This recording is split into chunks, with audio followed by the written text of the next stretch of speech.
It was 9:40 at night, and the neighborhood was quiet in that unnatural way. Like everyone agreed to stop making noise at the same time.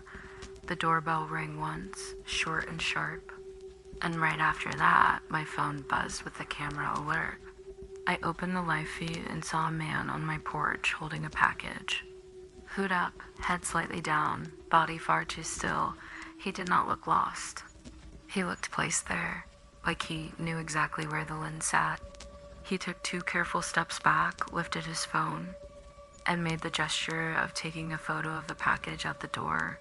Then he pointed down at it, like an invitation for me to open up and grab it.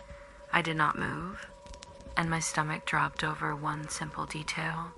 There was no delivery van, no headlights on the street, just him, the package. And that cold patience that never belongs to a real delivery. I pressed the intercom button, and my voice came out firmer than I felt. I told him to leave the package and go, and he answered in a tone that was far too friendly, smooth, almost rehearsed, saying he only needed the photo, just that.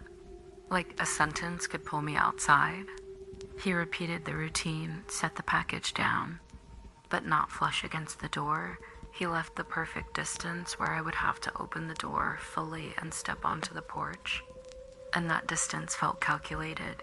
Then he looked straight into the camera for a second, like he was looking through the screen and into me, and he aimed his phone not at the package, but at the level of my doorknob, filming the lock, capturing angles and position. I told him again I was not opening, and his face did not change. He only took a slow breath, like he had accepted he would try a different way. The doorbell rang again, longer, more insistent, and then he brought his hand close to the camera, like he was measuring the field of view. His palm entered the frame for a heartbeat and then pulled away, and I watched him shift to the side of the house, slipping out of the center of the shot into a spot the camera barely covered. My heart started pounding in my ears, and I dialed emergency with the live feed still open, trying to keep my voice low, like sound could leak through walls. While I gave details, I heard a noise from the side, a light scrape of metal, like a key brushing a lock, and then the unmistakable sound of a handle being tested. One quick try, then another, then another. I stayed silent, no intercom, no acknowledgement. And then he returned to the front camera frame and said hello, repeating hello in a soft, off-putting tone, like he was trying to hypnotize me with politeness. I heard knocks on the door. Not many, just enough to make the wood tremble and remind me he was inches away. And the scariest part was the pause that came after, because a pause is a decision. He stopped knocking and went quiet, and I went quiet too. And inside that silence, I heard him walking slowly along the porch. Measured steps, no rush, like someone with time choosing the best door. Then the doorbell rang a 3rd time, and this time I heard a muffled whisper I could not make out.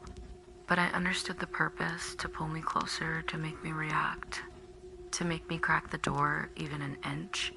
I felt the impulse to peek through a window, and I swallowed it like it was a trap. Because the confrontation was exactly that, forcing my curiosity to work against me, forcing my instinct to solve the problem, to step out of safety when police drove through. He was already gone, like he had melted into the night. The package was gone too, and that left me with a question I could not shut off. Did he bring it to look real, or was it only bait to position me in the doorway? I tried to sleep, but my body refused. And near dawn, my phone buzzed again, another motion alert. I opened the feed with my breath trapped in my throat, and the porch was empty, clean, nobody there. Yet the system had detected movement, like someone had walked the edge of the camera angle, pressed tight to the wall, outside the lens.